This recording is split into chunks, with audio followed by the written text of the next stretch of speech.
అధ్యక్ష, మొదటి ప్రశ్నకు 2.5 సంవత్సరాల లోపల doctor BR Ambedkar ORCC SC ST BC EBC and minority విద్యార్థులకు సంబంధించినటువంటి సుమారు 4,340 మంది విద్యార్థులకు సుమారు 607.49 కోట్ల రూపాయలు మంజూరు చేయడం జరిగింది. అధ్యక్ష, రెండవ ప్రశ్న సుమారు 520 మంది విద్యార్థులు ఇప్పటివరకు పెండింగ్లో రాష్ట్ర ప్రభుత్వం దగ్గర ఉంది అధ్యక్ష, ఇంకా మంజూరు చేయాల్సినటువంటి విద్యార్థులు. అధ్యక్ష, మూడో ప్రశ్న అధ్యక్ష, సుమారు దానికి సంబంధించిన డబ్బు 53.26 కోట్ల రూపాయలు అతి త్వరలో కేటాయిస్తున్న విషయాన్ని కూడా సభ్యులకు మనవి చేస్తూ అధ్యక్ష, నాలుగో ప్రశ్న అధ్యక్ష, లాస్ట్ డేటు మార్చి 31 తారీఖు లాస్ట్ డేట్ ఉన్న విషయాన్ని డాక్టర్ బిఆర్ అంబేద్కర్ ఓఆర్సీ విషయాన్ని నేను మనవి చేస్తున్నా అధ్యక్ష.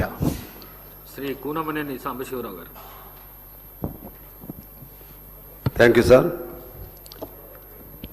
ముఖ్యంగా విదేశీ ఉపకార వేతనాలకు సంబంధించి ఇది పేదవాళ్ళని ముఖ్యంగా ఎస్సీ వర్గానికి సంబంధించి ఆదుకునేటువంటి ఒక మంచి పథకం. దీన్ని ఒక ప్రణాళికాబద్ధంగా చేయాల్సినటువంటి అవసరం ఉందని నేను కోరుతా ఉన్నాను. ప్రాధాన్యత కూడా అదర్ సెక్టార్స్లో ఎలా రిజర్వేషన్స్ ఇస్తామో ఈ ఉపకార వేతనాలు మంజూరీలో కూడా ఎస్సీ ఎస్టీ వారి వారి రిజర్వేషన్ పర్సంటేజ్కి అనుగుణంగా ఈ అవకాశం ఉపకార వేతనాలు మంజూరు చేస్తే వారు విదేశాల్లో చదువులు సంపూర్ణంగా చదువుకునేటువంటి అవకాశం ఉంటుంది. అందువలన దానిపైన స్పష్టమైనటువంటి ఒక విధానాన్ని ప్రభుత్వం చేపట్టాలని నేను కోరుతా ఉన్నాను. అదేవిధంగా గత అనేక సంవత్సరాల నుంచి ఈ బడ్జెట్లో జరిపేటువంటి కేటాయింపుల్లో ఖర్చు తక్కువ చేస్తున్నారు. ఎస్సీ పేరుకి ఎస్సీ ఎస్టీ సబ్ ప్లాన్ ఉన్నప్పుడు కూడా ఎస్సీ ఎస్టీ సబ్ ప్లాన్ని దాన్ని పకడ్బందీగా 100% అమలు చేయాలని చెప్పి వారిని కోరుతా ఉన్నాను. అప్పుడు కిరణ్ కుమార్ రెడ్డి గారు ముఖ్యమంత్రిగా ఉన్నప్పుడు ప్రవేశపెట్టినటువంటి ఈ స్కీము దీన్ని అమలు చేస్తే ఆయా వర్గాలకి చాలా ఉపయోగంగా ఉంటుందని నేను కోరుతా ఉన్నాను. అలాగే ఎస్సీకి సంబంధించిన 9 శాఖలలో ఇప్పటి వరకు ₹1 కూడా ఖర్చు చేయలేదు. అదేవిధంగా ఎస్సీ ఎస్టీ ఇండస్ట్రియల్ పాలసీలో 2018 నుండి ఇప్పటి వరకు కూడా సబ్సిడీ రుణాలు విడుదల చేయలేదు. అలాగే ఎస్సీలకు సంబంధించి వారికి కేటాయించినటువంటి అసైన్డ్ భూమిని కూడా వారి కింద లేకుండా పలు రూపాల్లో ఆ భూమిని వేరువేరు మార్గాలు పట్టిస్తూ ఉన్నారు.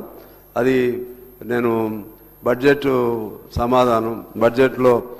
మాట్లాడేటప్పుడు లోతు చాలా విషయాలు ఉన్నాయి, అప్పుడు మాట్లాడదాం అనుకుంటున్నాను అధ్యక్ష.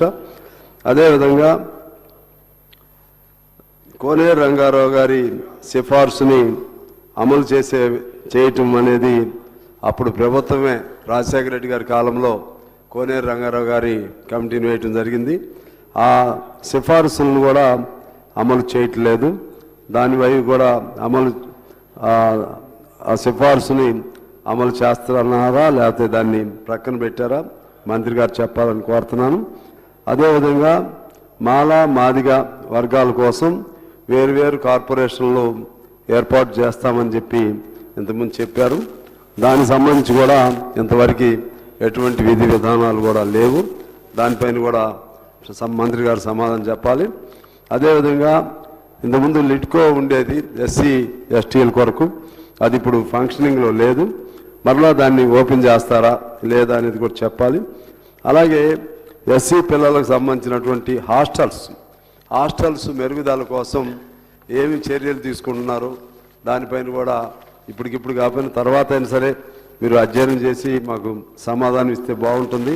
ఎందువల్లంటే ఇప్పుడు కూడా ఎస్సీ పిల్లల హాస్టల్స్లో ఆ పిల్లలు మనం చూసినా వారి ముఖాల్లో అటువంటి ఆనందం కనపడదు, ఆ తేజస్సు ఆ గ్రేస్ ఉండదు. అంటే పౌష్టికాహార లోపం అనేది స్పష్టంగా కనపడుతుంది. పారిశుద్ధ్యంగా కూడా సరిగా ఉండదు ఎస్సీ హాస్టల్స్ ఎస్టీ హాస్టల్స్, అలాగే మురికివాడలు వీటన్నిటిలో కూడా. అందువలన ఇవన్నీ కూడా ఆలోచన చేయవలసిందిగా కోరుతూ అల్టిమేట్గా ఎస్టీ ఎస్సీ వాళ్ళకి ఇందిరమ్మ ఇళ్ళు ఇచ్చేటప్పుడు ఖచ్చితంగా వారికి ప్రాధాన్యత క్రమంలో అందరితో పాటు కాకుండా ఎస్సీ ఎస్టీలకు ఇళ్ళు ప్రత్యేకమైనటువంటి కోటాగా ఇవ్వాల్సిన అవసరం లేకపోతే జనరల్గా చూస్తే చాలామందికి అందులో మిస్ అవుతూ ఉంది. మొన్న ఇచ్చిన పద్ధతుల్లో చూస్తే అది ఒకటి చేయాల్సిన అవసరం ఉందని కోరుకుంటూ అల్టిమేట్గా ఆరోగ్యం, విద్య ఈ రెండిటిపైన ఎస్సీ ఇళ్ళు, వీటిపైన ఎస్సీ ఎస్టీ రంగాలకు అత్యంత ప్రాధాన్యత ఇవ్వాలని చెప్పి నేను మీ ద్వారా ప్రభుత్వాన్ని కోరుకుంటూ, ప్రత్యేకించి ఈ క్వశ్చన్కి సంబంధించి విదేశీ ఉపకార వేతనాలలో వాళ్ళకి ఒక రిజర్వేషన్ ప్రాతిపదికన అందరికంటే ఎక్కువ ఎస్సీ ఎస్టీలకు ఇవ్వాల్సిన అవసరం ఉంది. కానీ నాకు తెలిసి 1-2 కూడా ఈ 2.5 ఏళ్ల కాలంలో ఇచ్చినట్లేరు. వాటిపైన మంత్రి గారిని సమాధానం చెప్పాలని చెప్పి నేను కోరుతా ఉన్నాను అధ్యక్ష. కేటీఆర్ గారు. ధన్యవాదాలు అధ్యక్ష. చాలా ముఖ్యమైన సమస్య. ముఖ్యంగా గౌరవ ముఖ్యమంత్రి గారు కూడా సభలోనే ఉన్నారు అధ్యక్ష.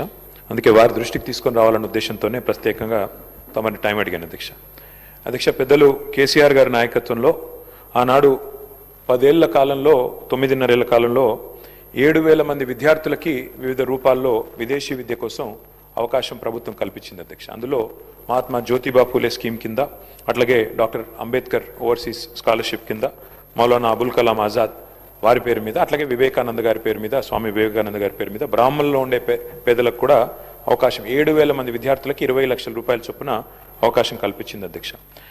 మాకున్న సమాచారం మేరకు, సబ్జెక్టు కరెక్షన్ అధ్యక్ష, ముఖ్యమంత్రి గారి దగ్గర సమగ్ర సమాచారం ఉంటుంది. దాదాపు 2025 అక్టోబర్లో విదేశీ విద్యకు సంబంధించి 303 కోట్లు రిలీజ్ చేస్తున్నామని చెప్పారు.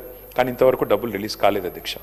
2,500 మంది విద్యార్థులు ఎదురు చూస్తూ ఉన్నారు. విదేశాల్లో ఉన్న వాళ్ళు ఫస్ట్ సెమిస్టర్ ఫీజు కట్టి సెకండ్ సెమిస్టర్ ఫీజు కట్టలేక మాకు మెసేజ్లు పంపుతూ ఉన్నారు. లండన్లో, జర్మనీలో, ఇతర ప్రాంతాల్లో ఉన్న పిల్లలు, సార్ మీ టైంలో పోయినాము, ఇప్పటివరకు డబ్బులు రావట్లేదు, దయచేసి అసెంబ్లీలో మాట్లాడండి, చెప్పండి అని చెప్పి. అధ్యక్ష, ఒక రిక్వెస్ట్ గౌరవ ప్రభుత్వంతో, గౌరవ ముఖ్యమంత్రి గారితో, ఇది టాప్ ప్రయారిటీ కింద తీసుకొని గ్రీన్ ఛానల్లో పెట్టినట్టయితే లాభం జరుగుతుంది అధ్యక్ష. ఎందుకంటే మేము అడిగేది ఏది గొంతెమ్మ కోరిక కాదు, ప్రభుత్వ స్కీమ్. మీరు చెప్పిన మాట అధ్యక్ష, మౌలానా అబుల్ కలాం తాలీమే తోఫా అన్నారు అధ్యక్ష. ఇంతవరకు అది అమలు కాలేదు. అట్లాగే 10th పాస్ అయితే 10,000, 12వ తరగతి పాస్ అయితే 15,000, డిగ్రీ పాస్ అయితే 25,000 అన్నారు. మేము వాటి గురించి కూడా మేము గుర్తు చేస్తూ ఉన్నాం ప్రభుత్వానికి, అవి కూడా మీరు దయచేసి కన్సిడర్ చేయండి. కానీ ఇవాళ ఈ పిల్లల పరిస్థితి ఎట్లా అయిందంటే అధ్యక్ష, అన్నవస్త్రం కోసం పోతే ఉన్న వస్త్రం పోయినట్టు ఇవి క్యాన్సిల్ అయినాయి అధ్యక్ష. దయచేసి డబ్బులు వెంటనే రిలీజ్ చేసి గ్రీన్ ఛానల్లో పెట్టి ఈ పిల్లలందరినీ కూడా దయచేసి ఆదుకోండి, వారి విద్య ఆగకుండా చూడండి అని చెప్పి ప్రభుత్వానికి తమ ద్వారా మంత్రి గారు.